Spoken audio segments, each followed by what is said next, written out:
Dee Ann Warner went missing in April 2021. For years, her disappearance was a source of mystery and heartache for the community she had been a part of her whole life.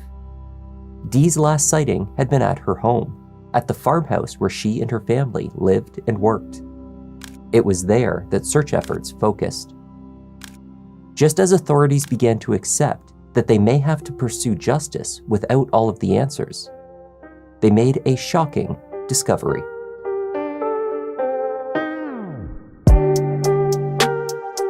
Hi there, I'm Kevin, and welcome to Just Thought Lounge. Today's case has been years in the making.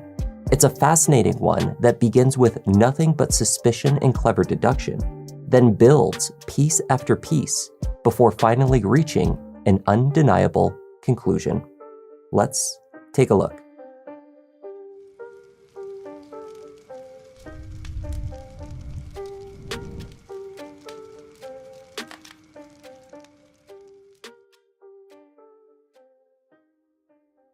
The Warner family farm is based in the small community of Tipton in Lenawee County, Michigan.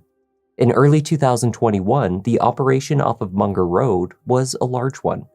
Friends and employees worked roughly 3,000 acres, some land directly owned by the Warner family and some rented. Dale and Dee Ann Warner were not just a farming family. Over the years, they had established multiple companies. The most notable, a successful trucking business, which pulled in millions in revenue each year. The couple had come to enjoy many of the finer things in life, including foreign vacations and high-end vehicles. Dee had even invested in a second home on Sand Lake along with one of her adult sons, which they affectionately called the Lake House or the Cedar Point property. Dale and Dee lived at the Munger farmhouse with their 9-year-old daughter, Angelina, or just Lena for short. They both had adult children from their previous marriages who visited frequently. A few even worked with them on the property. On Sunday, April 25th, 2021, Dee's daughter, Raquel, arrived at the farmhouse to meet her mother for their regular Sunday brunch and shopping date. Except when Raquel arrived, Dee wasn't at home. Calls to her cell phone went straight to voicemail. Text messages went unanswered. That morning, Raquel and her brothers TJ and Zach searched the farm for signs of their mother. They contacted her personal assistant, Stephanie, who had not heard from her either. When Dale was contacted, he suggested that Dee was taking some time to herself. The night before, she had a disagreement with two of the truck drivers, one of whom subsequently quit, and the other she had fired. Traditionally, when Dee needed space, she went to the lake house. But Zach had already checked. His mother was not there. Even more concerning was that Dee was rarely separated from her youngest daughter, Lena. The evening before, Dee had made arrangements for Lena to stay with her cousin, and she had not picked her up the next morning. Growing more and more worried, Raquel and brother TJ contacted the police.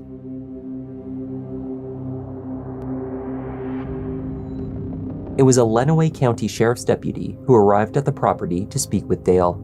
As far as it could be ascertained at that point, the 53-year-old farmer was the last person to see or speak with Dee. Are you Dale? Excellent. Alright, so I hear your wife is missing? Well, I don't know if she's missing or if she just left, so. Okay. She had an altercation with one of our employees, and two of them. I came home last night and she was really upset. She was talking a lot of bad things as far as employees, and one employee decided to quit.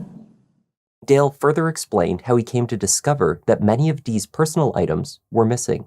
These included her wallet, cell phone, makeup, and what he called her go bag, a pre-packed bag that she kept ready to leave for overnight stays.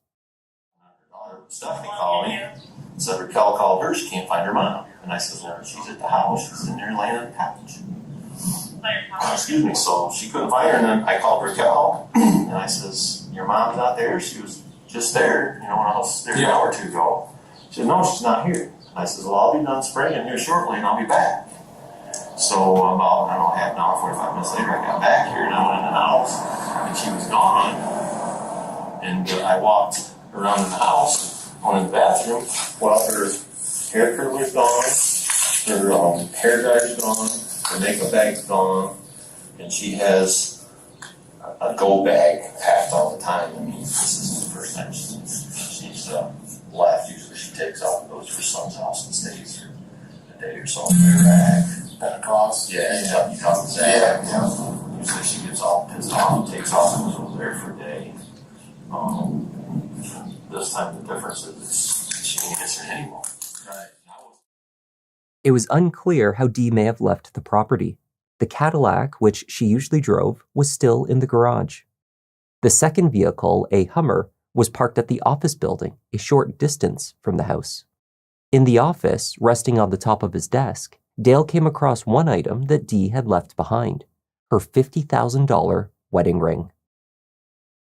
Somewhere. Okay. Do you know of anybody who? I don't. They called everybody that, like I said, I figured she was with Zach with her son. Right.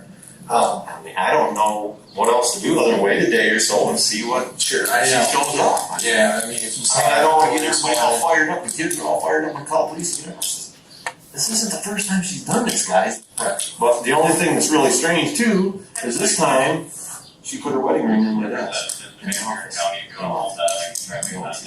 Yeah, she's never done that before. Yeah, that is odd. So Dale told the deputy that he was concerned, but not yet alarmed by Dee's absence. Those who knew the 52-year-old mother and business owner described her as warm-hearted but tempestuous. Dee could be quickly angered and had a tendency to overreact. It may not have been typical for her to disappear, but it was not unheard of for her to seek out attention. What's more, Dale suggested that she was in fact in contact with someone.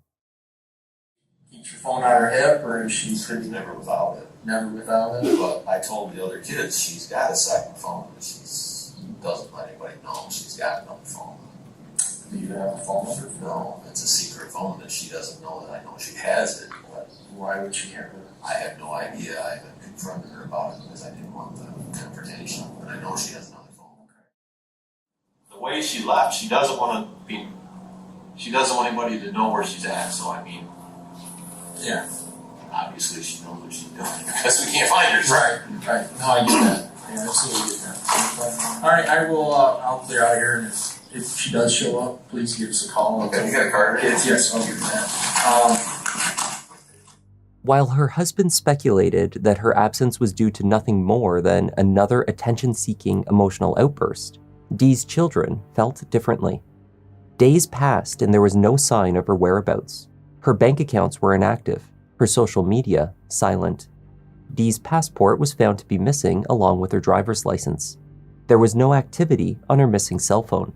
Investigators could find no record of her owning a second one. Dale claimed that up to $100,000 that had been tucked away in one of their family's safes was now missing. However, a large quantity of cash that Dee had kept hidden in the drawer of her desk in the office, which her husband had not been aware of, was still there. Her son, Zach, who worked as the family's bookkeeper, was the only other person who knew she kept it there. With Dale's consent, searches were undertaken at the farm. At the house, investigators saw nothing further to raise red flags, except a single, potentially incriminating observation. Outside a rear door of the farmhouse, which led from the living room, investigators noted large tire tracks. They were a match to the JCB front loader that Dale had been driving around on the morning of Dee's disappearance. It appeared that the JCB had been parked directly in front of the wall of the house, such that the loader sat in front of the living room door, an odd way to park unless one planned to move a heavy object from the house. Indeed, it was odd to park that piece of equipment next to the house at all. This was the area usually reserved for the family vehicles. The Hummer was usually there. Since the home was also a large working farm and the headquarters to a substantial trucking business, there were employees coming and going at all hours. As investigators inquired, they found one employee who was on the property in the early morning hours of April 25th, the day Dee went missing. That witness said they saw the Hummer parked by the living room door, as it always was. They did not go to the house, but noticed, curiously, that the lights were on inside. That was at roughly 3:45 a.m. As teams combed the property, Dale sat down to speak with police once again, at length. He explained that the night before she allegedly left him, Dee had been itching for an argument. And that's when she says, well, I'm all done. We're fucking selling everything. We're done. And she hung up the phone, and I had no more contact with her the rest of the day. I tried calling her several times, and she wouldn't answer her phone. And she went over to her daughter Amber's. Dale was not the only person to tell police that Dee had been visibly upset that weekend. When her sister-in-law, Amy, arrived at the house to collect Lena on Saturday, she found Dee disheveled, her face red and swollen as though she had been crying.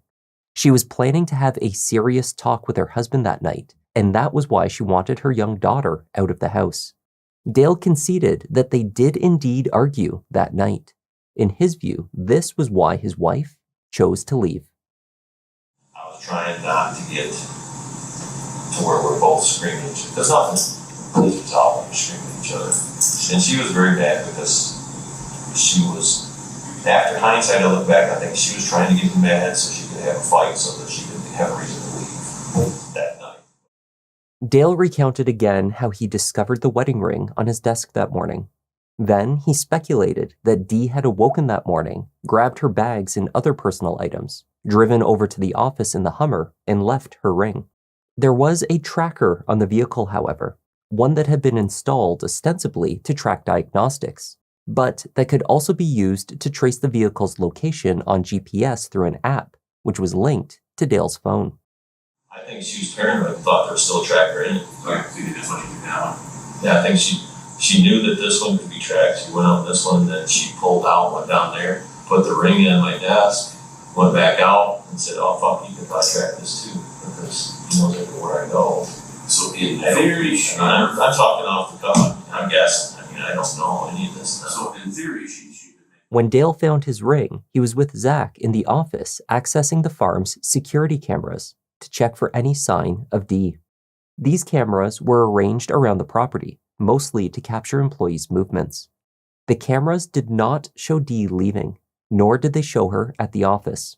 They did not show her movements at all, including any vehicle that may have arrived to collect her. The cameras did, however, offer some insight into Dale's movements the day his wife disappeared. Dale was certain that he awoke and left the house for work at around 6 to 6:30 a.m. At that time, Dee was asleep on the couch downstairs where she had been all night. Dale is shown moving liquid fertilizer around 7. He used the JCB front loader to move the fertilizer, taking a couple of trips from one outbuilding to another area. When Dale finished with the loader that morning, he parked it by the house. When he did so, he told detectives that he walked through the living room and saw Dee still fast asleep on the couch. Based on the timestamp of the footage, he was done with the loader just before 7:30 a.m. Then he performed some standard chores around the property, driving around the small orange Kubota. Dale left in the sprayer before 8 a.m. Then he returned and left again in the same piece of machinery at about 8:40. He was spraying a field a short drive away when Raquel arrived at the house to meet her mother. According to his version of events, Dale first became aware that his wife was missing at around 9:30 or even 10, when a call from Stephanie, Dee's assistant, informed him that Dee's children were gathering at the house because no one could reach her.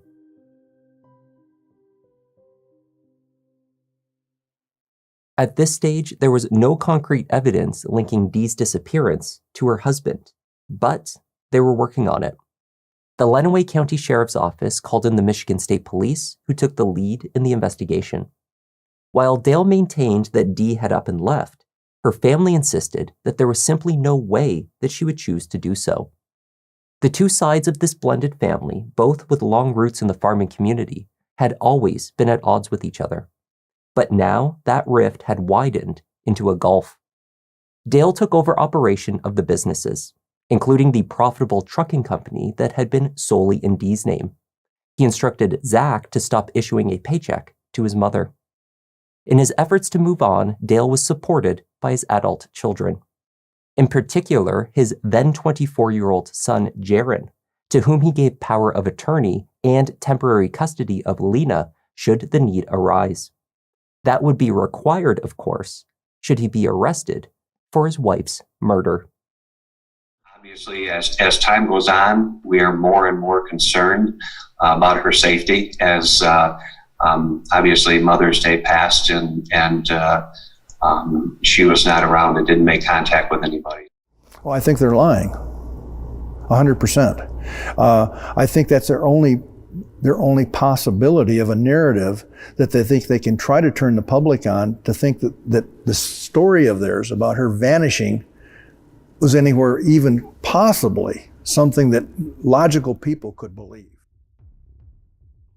In October 2021, further extensive searches took place at the Munger farm under the supervision of the MSP and with the assistance of federal agencies, including the FBI. They brought in police dogs and used ground-penetrating radar technology to mark off areas to perform more invasive searches. Areas of the fields were dug up. Teams appeared to concentrate for a time on the land adjacent to the farmhouse plot, but ultimately nothing of value to the investigation was uncovered. The following spring, in March 2022, new search warrants were issued. This time, they came alongside the announcement of an award offered by Dee's brother, Greg Hardy, $50,000 for any information that led to his sister's location. Dale Warner was once again questioned by police. He began by implying that Dee's children were the ones acting suspiciously. This is weirder than weird to me. Dee's been gone an hour to 2 hours, and the kids are here all in a panic, and she's left countless times. This is weird. And then Zach's in the office going through the security cameras, trying to figure out where's Mom's at. He wasn't going through the security cameras. He was deleting shit off the cameras because he picked his mom up and he wanted no trackers. So. MSP investigators seemed to disregard Dale's speculation against his stepchildren. They believed they had caught him in a lie, a big one. So, once again, they went through his timeline from the morning of April 25th. Dale said that when he parked the JCB front loader at the house around 7:30 a.m., Dee had been inside sleeping. It was clear where the loader had been parked. He was viewed driving up at that time on camera. Witnesses saw it there. Tire tracks had been visible. Dale himself stated that that is where he had placed it. It was also well established that this was the exact location where the Hummer had sat for days until it was moved that morning. During the interview in his kitchen, Dale stated that he believed it was Dee that had driven the Hummer to the office, where she dropped her wedding ring on his desk before leaving. But if Dee was the one who moved the Hummer, how could she have been on the couch, still sleeping, when he parked in its vacated space? If the Hummer had been moved at that time, which it had, Dee must have already left, or not been the person who drove it to the office.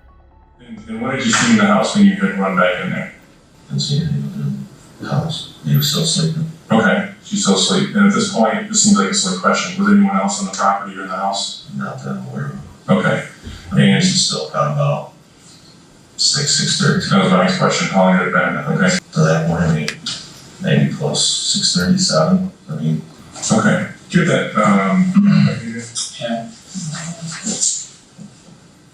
And where was the JCB parked? JCB's inside the barn here. Okay. And you said you pulled up to the house. Can you show me? We pulled up here, pulled around this way, pulled up over here.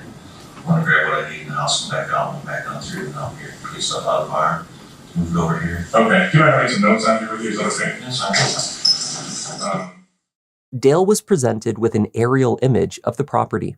He placed an X on the spot where he pulled in the loader, then went inside and claimed to have seen Dee still fast asleep. The cameras had also revealed that the Hummer was moved from the spot by an unnecessarily longer route around the house than the more direct one between the house and the office. They revealed this by not capturing the Hummer move at all. Whoever drove it had avoided the cameras entirely. It was not only Dale's movements that betrayed him. Investigators had also analyzed his phone and vehicle data. They knew that Dale had attempted to access the camera system through an app on his phone that morning before 9 a.m. and before receiving the call from Stephanie that Dee was missing. I never accessed them in the office. I didn't have the code to get into it. Yeah, when you did access the cameras, what were you looking for? I know it's a silly question, but I was looking to see, what was going on that morning and where everything moved. And I didn't look at anything other than when Zach was there because they had me locked out. I couldn't get into it. okay. Well, there's absolutely no doubt you accessed the cameras that morning. I'm just asking you what you were looking for. It's a silly. We're trying to read the sheriff's department, so we just need you to explain everything, as silly as it sounds, I mean, they were looking to see what cars went by with a big deal. Okay, and that's what you did when you accessed them? I didn't access them. Zach already had them on the screen. Dale, we promised to be honest with each other. I did look. Just listen, there's absolutely no doubt you accessed the cameras. If you were just looking for your wife, then just say you're just looking for your wife. I was looking for my wife, but I didn't access the security cameras that morning. You have access to them on your phone, correct? Yes, if it'll work, and it would not work. Okay, so when you tried to access the cameras, what were you doing? I was looking to see who was in the office, if Dee was on the cameras. Okay, so you're just looking for Dee. That's all I was trying to get to. Yeah, Looking for Dee. See where she's at, but I already figured she's at Zach's house. But okay, and that's specifically from your phone. That's what you're attempting to do, right? Right. Okay, and is that... Investigators also found that Dale had accessed the doors to the Cadillac, the vehicle Dee always drove, 8 minutes after he parked the loader and left the house. Stephanie called you to ask where Dee was. I was thinking it was around 9 o'clock or 9:30. Okay, and until that point, as far as you knew, she was at home, right? Okay. So I think I texted her telling her about spring so that she knew where I was at. Okay, but until then, things are normally don't know any different, right? Essentially, okay. So yeah, why did you access the Cadillac that morning? What did you run the Cadillac for in the garage? Access the Cadillac for.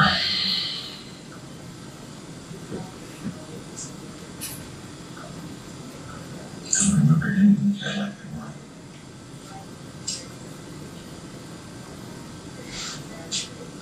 I don't remember getting in the Cadillac that morning.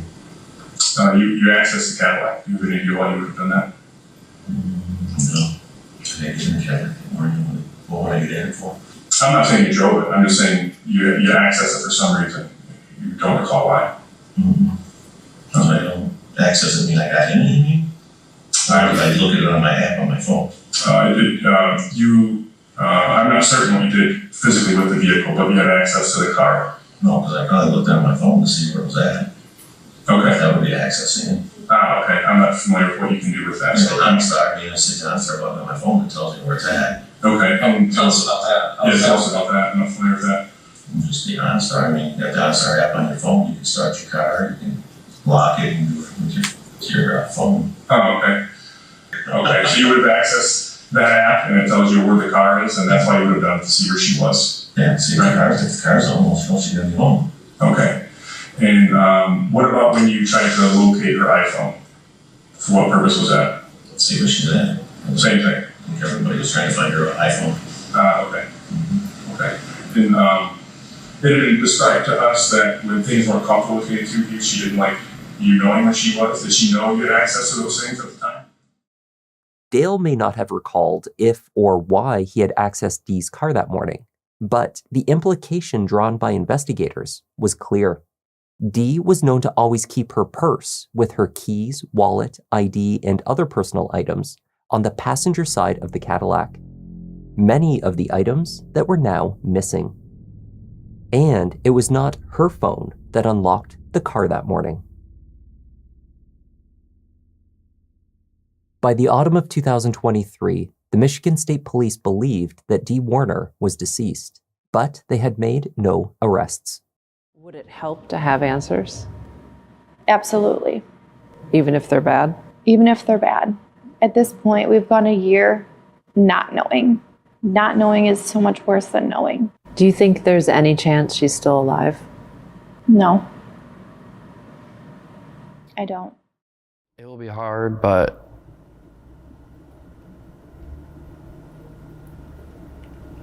she's still with me, so I'll be okay. The family petitioned to have Dee declared officially dead, though that process would take some time. If successful, this declaration would allow them to take back control of Dee's estate and file a wrongful death suit against Dale Warner. Before this could take place, however, Dale started selling off assets. A private investigator, Billy Little, hired by the family, began to uncover a paper trail of fraudulent behavior undertaken by Dale in the wake of Dee's disappearance. In the autumn of 2021, Dale applied for a $1.4 million loan through Dee's trucking company. For the application, he required Dee's signature on the loan documents, as well as a copy of her ID. Somehow, her signature was provided on this loan application, along with a photocopy of her driver's license, despite the fact that her wallet, including her ID, was never located. Then, when the last of the loan payments were received to the business in March 2022, Dale lent himself the full amount, converting almost $1 million for his personal use.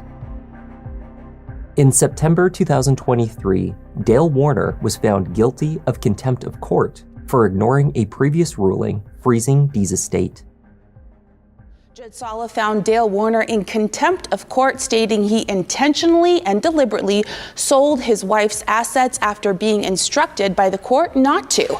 She marked several examples of Dale's contempt, the most egregious being the selling of Dee's trucking company, which was the most profitable portion of her estate. Dale was sentenced to 93 days in jail and ordered to pay substantial financial penalties back to Dee's estate.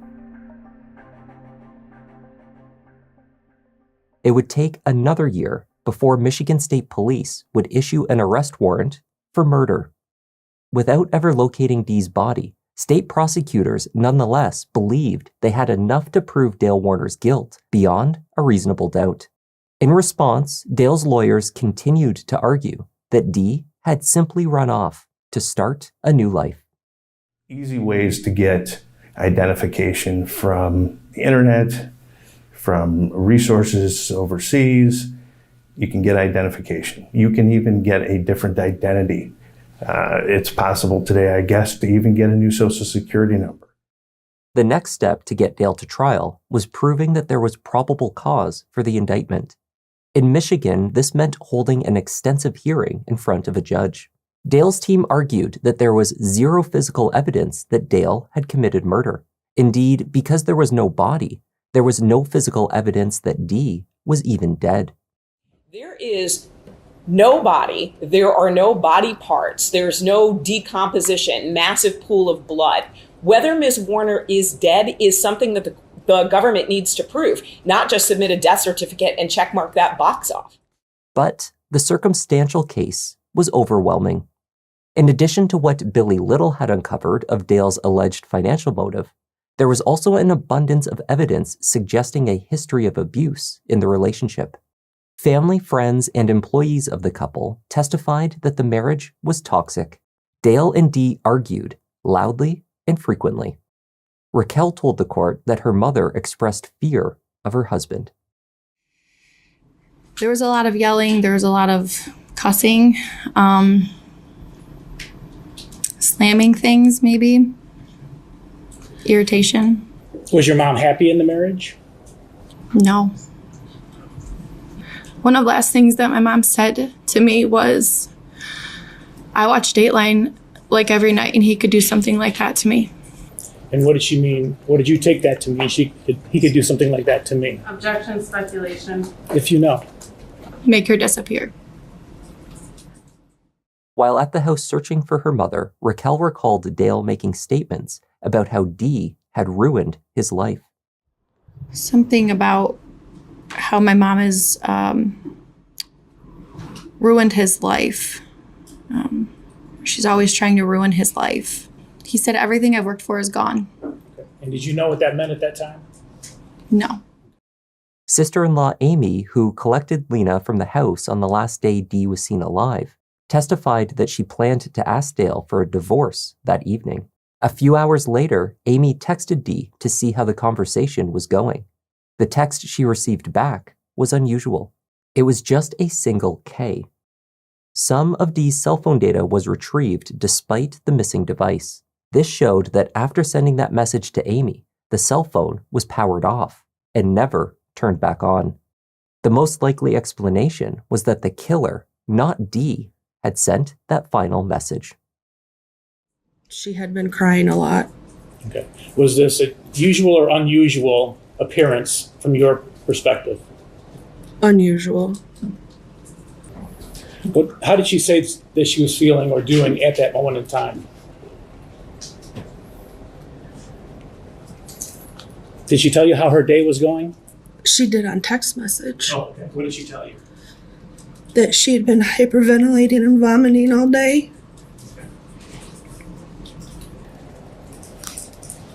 Did she tell you why she wanted you to pick Lena up?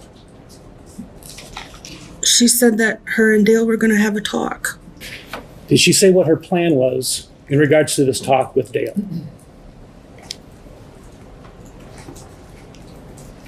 She said she wanted to sell the trucking company and be done. Okay. Be done with what? The marriage.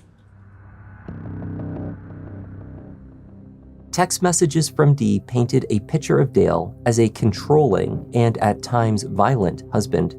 In December 2020, Dee wrote about an argument that became a physical altercation in which he turned into the devil. She texted, "I literally thought he could kill me." Her massage therapist testified that she saw bruises on Dee on 2 occasions, one of which was tied to the same incident she texted another friend about. Dee told family that she stayed in the marriage in part because of her daughter. Some speculated that she was reluctant to divorce for a second time. Still, others close to her believed that despite Dee's strong personality, she had fallen victim to the abuse cycle, and she believed at some point it would get better.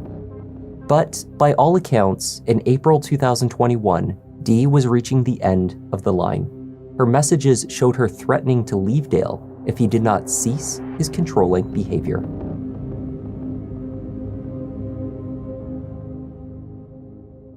Data from the 2 vehicles that Dee drove, the Cadillac, her primary vehicle, as well as the Hummer, showed the extent to which Dale was keeping tabs on his wife. The in-vehicle tracking on the Cadillac showed that someone else with access requested location data more than 2,000 times over a 16-month period, averaging 4 location checks per day leading up to her disappearance.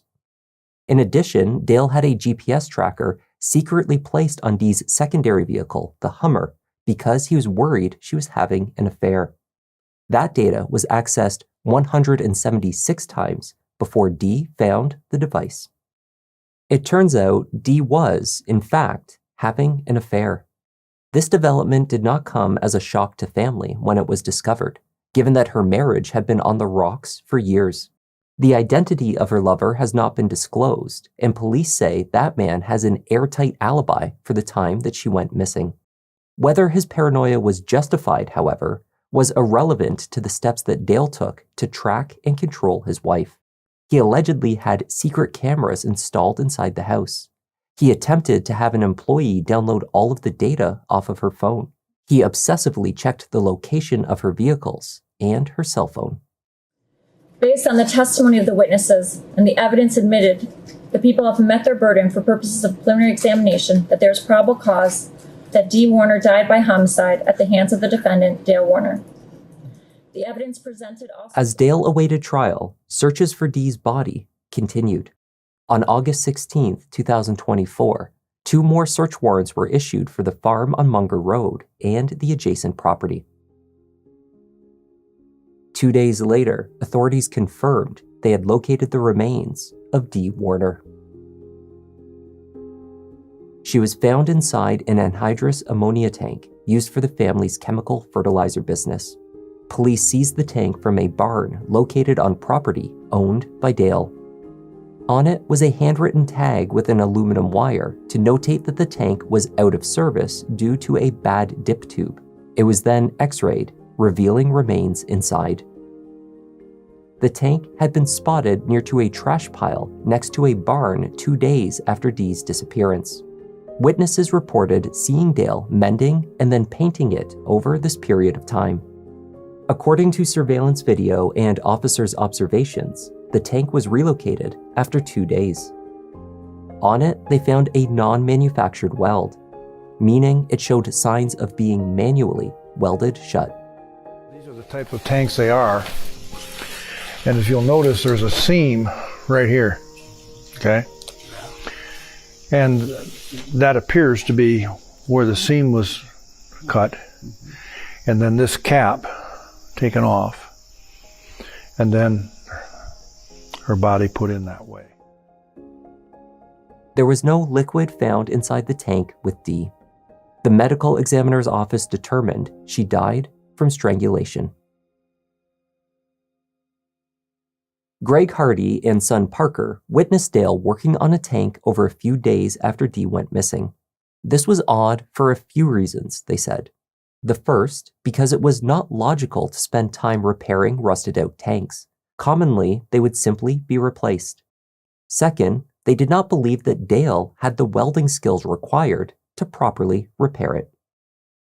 My father and I were the ones that originally saw him about 2 days after, working on that very tank. And it was always a weird thought to me on why he was doing that. We questioned him. We've been talking as a family that she wasn't in that tank when I was there. She was in that tank when my dad was there the next day. And he remembers the look on his face. I mean, he had not slept all night.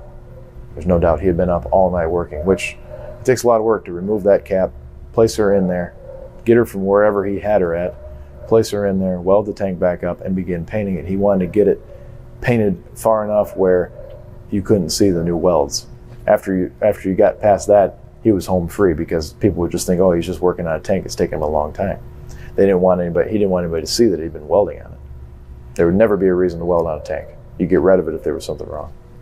But it was all these years, it's always been in the back of our head, what if my mom actually always said, could he cut that tank open and put her in it and weld it back up? And I'm like, that's a lot of work. He's not that good of a welder. Dale Warner may not have been a great welder. His son Jaron, however, was rumored to be. In March 2024, Jaron Warner, now 26 years old and Lena's temporary guardian, was charged with tampering with evidence and being an accessory to murder after the fact. Is Lena here with you? No. Okay. We got a warrant for your arrest, buddy. Put your hands behind your back. Are you serious? Yep. Are you serious right now? Dad. I'll explain everything to you. Just give us a minute, okay? There were no publicly released statements detailing the evidence against Jaron. There was only speculation that Dale must have had assistance in hiding Dee's body and disposing of her personal belongings. Jaron, your warrant is for accessory after the fact of a homicide and for tampering with evidence. What's that, buddy? I'm not sure what that means, I guess. So essentially, you took actions after the homicide that you now know and should have known, likely, that it was after a crime occurred. I've been truthful with you. Your dad has put you in really shitty spots throughout this. And unfortunately, you continue to let him to do that. And it's not a position I envy you for, that's for sure. But those are the cards you were dealt. But again, short of begging you, I've done everything I could for you to talk to me and explain this part of the story. And unfortunately, you didn't want to do that. In May 2025, the prosecutor's office, having never detailed how exactly they believed Jaron had been involved, dropped the charges against him.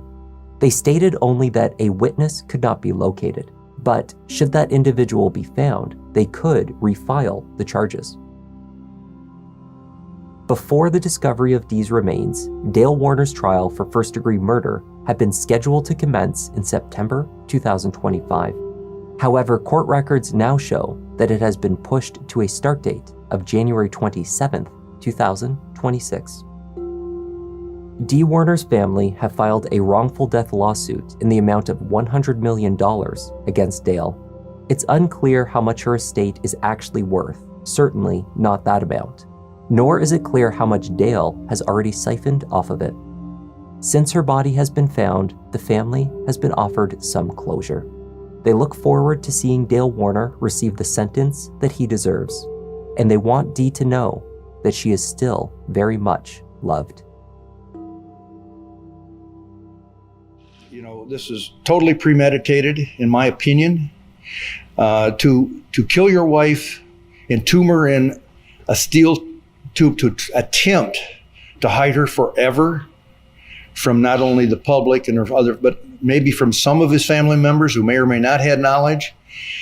That's insane. I mean, that's a huge, very, very evil person to do that. I mean, you obviously have no remorse if you can do that. So I think it'll be a pretty strong trial, and I can't wait. We'd certainly like to tell her we love her very much. I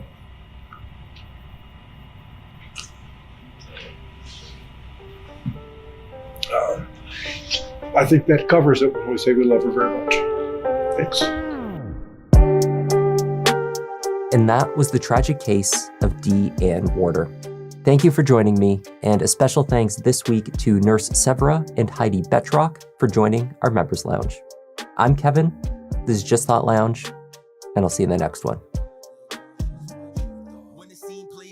Scream saves, I can hear the cries repeat. Gotta take my time, cause these crimes get deep, but these stories can't hide. Let me find my seat. Kevin, go ahead and settle in. Gotta be selective, doing all the research, keeping it objective. Always been effective, can say he got a knack. Pick of the litter, you see how Newton got his back. Yeah, the content that you need, this could be a new sign. We talk in the comments, they jot